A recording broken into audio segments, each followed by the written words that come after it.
జోయాస్ proprietary ayurvedic medicine అందమైన ఒత్తైన చుట్టూ జోయాస్ తోనే సాధ్యం.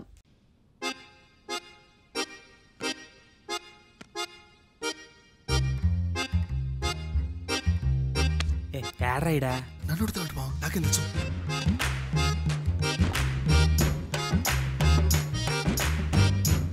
మీ లాయర్ ఉన్నాడా పారిపోయాడా? ఏడ తెరచాట్లాడుతున్నాడు ఇడా.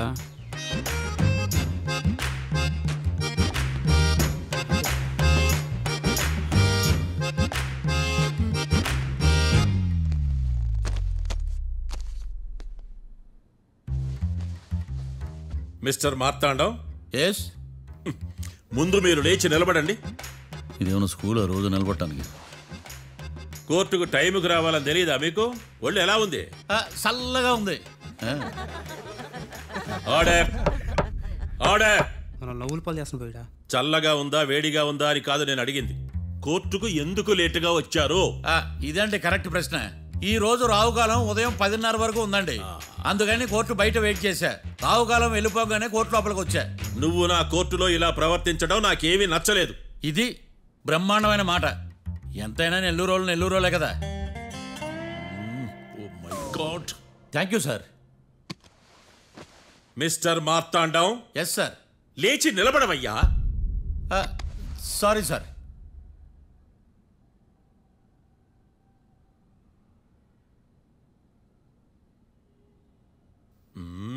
గొంతులో గోలీకాయలు మింగేసినట్టు ఏం మాట్లాడకుండా గమ్మునుంటావేంది? నీ కేసు విచారణ స్టార్ట్ చేయవయ్యా. పాస్. వాట్ వాట్ వాట్ ఏమన్నావా? పాస్ అన్నా సార్. స్కూల్ పిల్లకాయలు క్లాసుకి రాగానే అన్నట్టు కోర్టుకు రాగానే పాస్ ఏదయ్యా? ఇది డౌన్లోడ్కి వెళ్ళే పాస్ కాదు సార్. మరేంది? ఈ కేసును స్టడీ చేయడానికి ఇంకో 4 రోజులు కావాలని అడుగుతున్నాను యువర్ ఆనర్. అబ్బో, అది కూడా ఒకటి ఉందా?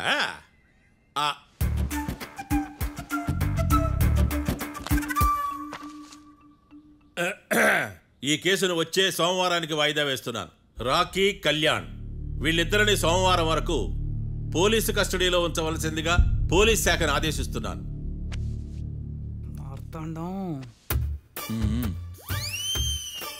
ఇప్పుడు అందరూ పని. మిస్టర్ మార్తాండం. Yes sir. ఒక జడ్జి ముందు అమర్యాదగా ప్రవర్తించినందుకు మీకు 1000 రూపాయల జరిమానా, 3 గంటల సేపు రిమాండ్ విధిస్తున్నాను.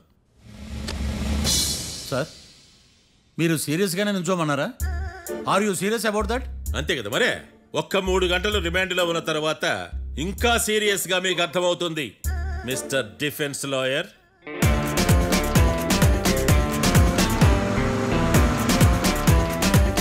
ఇంత వరస్ట్ చెయ్య నీ జాతకం చూసే కరెక్ట్ చేయాలయ్యా. ఒకసారి నన్ను కలు. సార్, ఏంటమ్మా మీరు కోర్టులో క్వశ్చన్స్ ఏమీ అడగరండి సార్. క్వశ్చన్స్ అడగాల? ఎవరిని అడగాలి? ఎవరినైనా మీరే కదా అడగాల. నాకేం పని ఎవరిని అడగడానికి? అక్కడ ఏకతాంతో బాధిస్తున్నాడు కదా, మీరెందుకు సైలెంట్ గా ఉన్నారు? ఏదైనా మాట్లాడచ్చు కదా. వాడు 100 మాట్లాడతాడు. నాకు ఈ కేసు అర్థం అవ్వాలి కదా. ఏందే అర్థం కాలేదా? ఓ కనీసం బెయిల్ కన్నా అప్లై చేయవయ్యా, బయట పడతావా? బెయిలా? దేనికి? బెయిల్ దేనికంటారండి సార్? ఒరే, నెల్లూరులో వరదలు వచ్చినట్టు అంత షాక్ అవుతారేంట్రా? మనల్ని బెయిల్ పైన బయట తీసుకురావాల్సింది. వీడు మనతో పాటు జైలుకి వస్తాడేందిరా? ఏడ దొరికాడు ఆణిముత్యమా? నాకు మాత్రం ఏం తెలుసు, వచ్చిన తర్వాత తెలిసిన ఆణిముత్యం స్వాతిముత్యం. ఎందుకురా మీరు టెన్షన్ పడి నన్ను టెన్షన్లో పెడతారు? కేసు వదిలేయండి, మర్చిపోండి. కేసు గురించి మర్చిపోండి అమ్మా.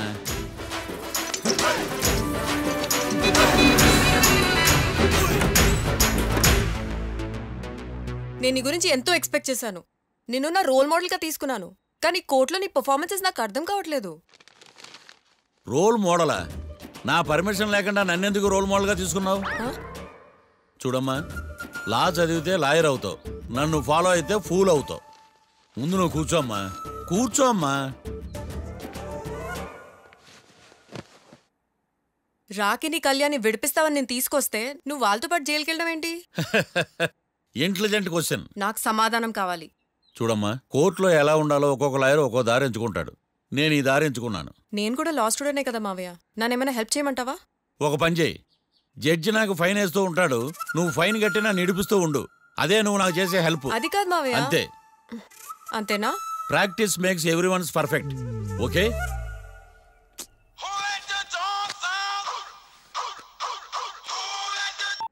Hello, lawyer Marthan talking. చెప్పండి. వస్తాను, షూర్. ఉంటాను. ఎవరు మావయ్య? అదేనమ్మా, లాయర్ ఏకాంతం లేడు. ఈ కేసులో ఏవో డౌట్స్ ఉన్నాయంట, తన ఆఫీస్కి నన్ను రమ్మన్నాడు. ఆల్రెడీ మనం ఫేమస్ అయిపోయామని పబ్లిసిటీ స్టార్ట్ అయిపోయిందమ్మా. ఆడి సంగతి చూద్దాంలే. అబ్బు, బాగానే సంపాదించాడే. వచ్చారా? మా ఆఫీస్కి వచ్చినందుకు థ్యాంక్స్ సుమి. సుమి ఏంటండి జిమ్మీలాగా? జిమ్మి రమ్మి అనకండి, అపచారం. సుమి అంటే అంతా శుభం అని. అబ్బో, మీకు దైవభక్తి బాగా ఎక్కువ అన్నమాట. చాలా అండి. అసలు నేను పురోహితుడిని అవ్వాల్సిందే, ప్లేటర్ని అయ్యాను. మీరు? నేను ప్లేటర్ చదివి పౌరోహిత్యం చేసుకుంటున్నానండి. అదేనా బాగా చేస్తున్నారా? ఏదో బాగానే జరుగుతుందండి. ఏంటి ఇంతకీ ఎందుకు రమ్మన్నారు? మీకు కేసు గురించి చెప్దామని. కేసా? ఎవరండి ఆవిడ? కేసు అంటే ఆవిడే ఈవిడే కదండి, కోర్టు కేసు. ఓహో, కోర్టు కేసా? చెప్పండి. మీకు ఆ కేసు గురించి చెప్తే ఆశ్చర్యంతో పులకరించిపోతారు. పులకరించిపోటాలు పులిహోర పొట్టాలు తర్వాత అండి, ముందు పాయింట్కి రండి. వస్తా. ఆ ఇద్దరు ముద్దాయలే హత్య చేశారని బల్ల గుద్ది చెప్పగలను. వాళ్ళ కాల్చిన తుపాకీ దొరికిందనుకోండి, ఈ కేసు డబుల్ స్ట్రాంగ్ అయిపోద్ది. ఏంటి మీరు సీరియస్ గానే చెప్తున్నారా? నేను ఇంకా ఈ కేసు మీద పూర్తిగా ఆవహించుకోలేదండి. ఆవహించుకోవడానికి ఈ కేసు ఏమన్నా ఆత్మ ప్రేతాత్మ? ఏదో ఈ కేసు మొత్తం కన్ఫ్యూజ్ గా ఉంది సార్. దీన్ని ఎక్కడి నుంచి ఎలా ఇన్వెస్టిగేట్ చేయాలో నాకు అర్థం కావట్లేదు. మీరు ఆ 30 రోజుల్లా అన్న కరెక్ట్గా చదివి ఉంటే ఈ కన్ఫ్యూజన్ లేకపోయింది. మీ కన్ఫ్యూజన్ పోగొట్టడానికే మిమ్మల్ని రమ్మన్నాను. ఏంటిది? Evidence file. Evidence file sir? నాకు దేనికి? ఈ కేసులో మీకు హెల్ప్ అవుద్ది. హెల్పా? నాకేమైనా ముష్టి చేస్తున్నావా? ముష్ట? భిక్షం వేస్తున్నావా? భిక్షమా?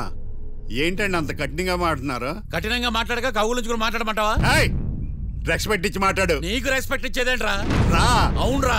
మళ్ళీ రానా? లేకపోతే నన్నే మోసం చేద్దాం అనుకున్నావా? నిన్ను మోసం చేస్తే నాకేం వస్తుంది బొంగు? ఇక ఆపు. అసలే నీ సైలెన్సర్ కి సౌండ్ ఎక్కువ, పికప్ తక్కువ. ఎందుకు పనికిరాని ఫైల్స్ నాకు ఇస్తే ఈ కేసులో నేను ఓడిపోతానని నీ నమ్మకం. No, never. You are unprofessional fool. నన్ను ఫూల్ అంటావా? నా ఆఫీస్ నుంచి గెట్ అవుట్. మర్యాద లేకుండా గెట్ అవుట్ అంటావేంటి? గెట్ అవుట్ అవడం మర్యాదగా చెప్పడం. Get out. అభిమానంతో పిలిచి అవమానిస్తావా? ఇప్పుడు చెప్తున్నాను, రాసుకో. నీ ఇన్వెస్టిగేషన్ తప్పని, నా ఇమాజినేషన్ కరెక్ట్ అని ప్రూవ్ చేస్తాను. నేను సరదాగా వాదిస్తేనే సంవత్సరం గుర్తుంటుంది.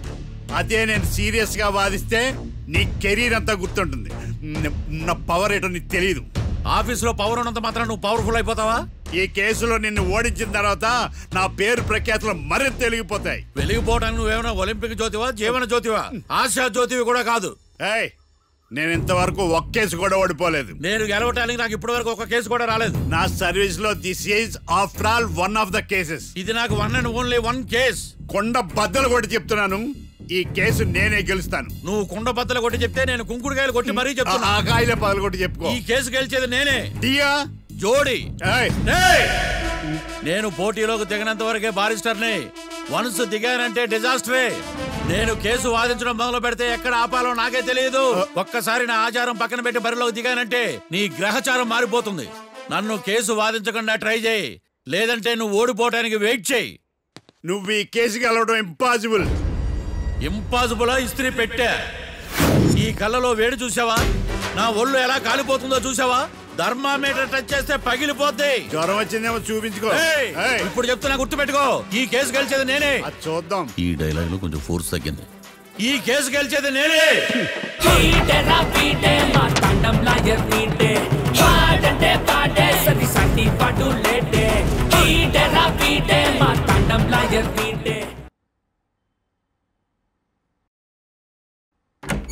చిచ్చి, వాడికి ఎంత ధైర్యం అమ్మా! నన్నే పిలిపించి ఇన్సల్ట్ చేస్తాడా? ఏమైంది మావయ్య? ఎందుకు ఇంత ఫ్రస్ట్రేషన్ లో ఉన్నావు? ఏం జరిగింది? వాడు కన్సల్టింగ్ అని పిలిచి నన్ను ఇన్సల్ట్ చేస్తాడా? వాడికి నా రిజల్ట్ ఏంటో చూపిస్తానమ్మా. అసలు ఎందుకు రమ్మన్నాడు? ఎవిడెన్స్ ఫైల్స్ కోసం. ఎవిడెన్స్ ఫైల్సా? మరేవి? తీసుకోలేదు. ఎందుకు తీసుకోలేదు? అలవాటు లేదు. ఏంటి? వాడు ఎవిడెన్స్ ఫైల్స్ ఇస్తే నేను తీసుకోవాలా? వాడు సుమతి శతకాలు. ఎవిడెన్స్ ఫైల్స్ తీసుకోలేదా? లేదు. తీసుకోలేదా? అరిగిపోయిన గ్రామ్ ఫోన్ రికార్డ్ లాగా 100 సార్లు అడుగుతావేంటమ్మా? అక్కడ నా జరిగింది సన్మానం కాదు, అవమానం. కోర్ట్ రూల్స్ ప్రకారం ఎవిడెన్స్ ఫైల్స్ తీసుకోవాలి. ఎవిడెన్స్ ఫైల్స్ చూస్తేనే కదా కేసు ఏంటో అర్థమయ్యేది. కోర్టు రూల్సా? అంటే తెలిసి మళ్ళీ నేనేమైనా తప్పు చేశానా? బా మావయ్య, ఒకసారి నా జాతకం నేనే చూసుకోవాలి.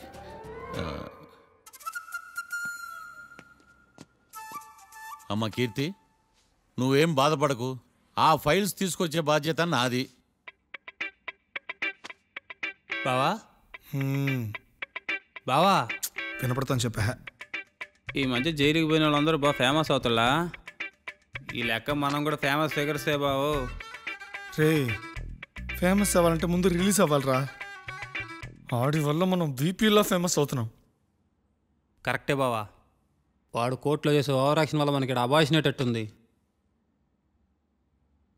కేరళకి వరదలు వచ్చినట్టు మన జీవితాల్లోకి వీడు వచ్చాడు. ఆడు హెల్ప్ చేస్తున్నాడు, ఆడే లా ప్రాక్టీస్ చేసుకుంటున్నాడు. నాకైతే ఏం అర్థం కావట్లా.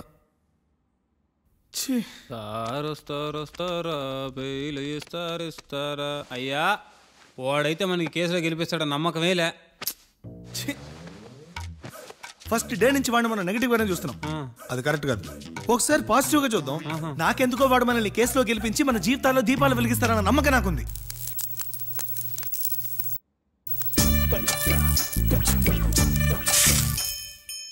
ఇదేం ట్విస్ట్ మావా? ఎగ్జాలే పడుకో.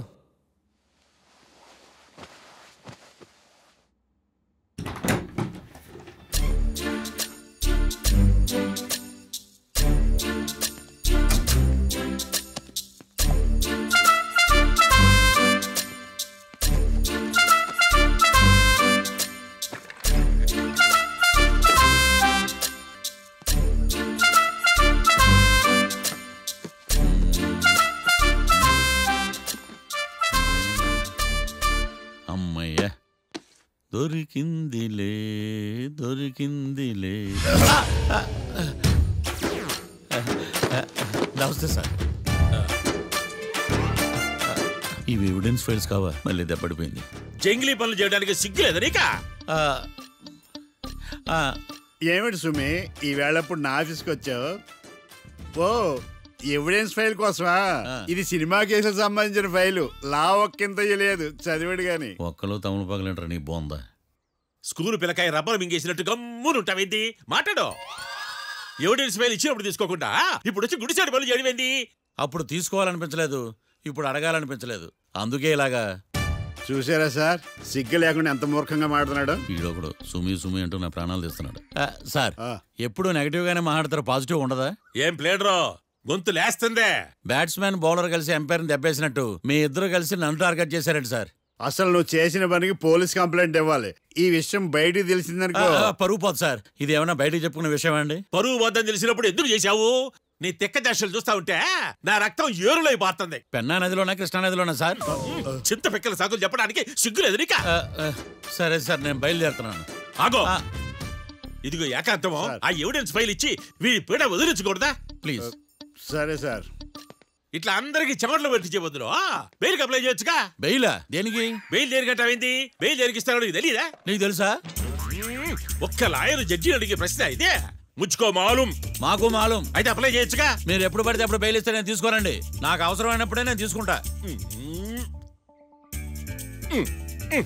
ఇదిగో evidence file. Thank you sir. ఎవరి చేతనా చదివించుకో, బయలుదేరు. పైత్యానికి కూడా ఒక పద్ధతి ఉంటది, పిచ్చికి కూడా ఒక ప్రోగ్రెస్ ఉంటది. వీడిది పిచ్చో పైచో అర్థం కావలేదప్పా. ఎర్రి. వాడు చెప్పింది కరెక్టే అండి. ఆడికా మనక ఎర్రి.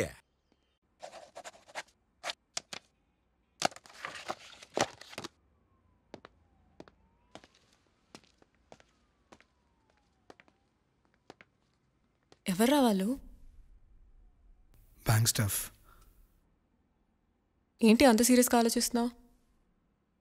నన్ను జాబ్లో సస్పెండ్ చేశారు. వాట్? నేరం రుజువైన నిర్దోషం ప్రూవ్ అయ్యే వరకు నేను తిరిగి జాబ్లో చేరలేను. నేను తప్పకుండా కేసు నుంచి బయటకు తీసుకొస్తాను, నాది బాధ్యత. అనవసరంగా నువ్వు నా వల్ల చాలా సఫర్ అవుతున్నావు. నాకు నీ మీద ప్రేమ ఉందని గుర్తుపెట్టుకున్నాను, కానీ స్వార్థం ఉందని గుర్తించలేకపోయాను. అందుకే ఒక నిర్ణయానికి వచ్చాను. ఏంటది? మనం మనం విడిపోదాం. వాట్? అసలు ఏం మాట్లాడుతున్నావు అర్థమవుతుందా నీకు? ఇప్పుడున్న సిచ్యువేషన్లో నేను ఈ కేసు నుంచి బయటపడతానా, అసలు బయటకు వస్తానా లేదా అన్న గ్యారంటీ లేదు. నేరం రుజువైతే ఎన్నేళ్ళు శిక్ష పడుతుందో కూడా తెలీదు. నా ఫ్యూచర్ ఎలాగో నా చేతిలో లేదు. నీ ఫ్యూచర్ రిస్క్లో పడుతున్నామని భయంగా ఉంది. ప్రేమకి భవిష్యత్తుకి మధ్యలో భయం ఒకటి ఉందని గుర్తు చేస్తున్నావా? ప్రేమ భయానికి లమ్మకపోయినా భవిష్యత్తుకి భయపడాలిగా. ప్రేమించిన అమ్మాయి కలలో చూస్తూ ప్రపోజ్ చేయడానికి రాని ధైర్యం బ్రేకప్ చెప్పడానికి మాత్రం ఎలా వస్తుంది? నా ప్రేమని సంతోషానికి కారణం అవ్వాలనుకున్నాను, కానీ అదే కన్నీళ్ళకి కారణం అవుతుంటే నేను తట్టుకోలేకపోతున్నాను. ప్రేమించిన వాళ్ళ కోసం వచ్చే కన్నీళ్ళు విడిపోవడానికి కాదు, కలిసి ఉండడానికి. ప్రాబ్లమ్స్ ఉన్నప్పుడు పోరాడాలి, భయపడి పారిపోవడం ఏంట్రా? వేరువేరుగా ఉన్న మన ఇద్దరిని ప్రేమ ఒకటి చేసింది. ఒకటిగా ఉన్న మనం ఎప్పటికీ వేరవ్వలేం. I love you. Love you too.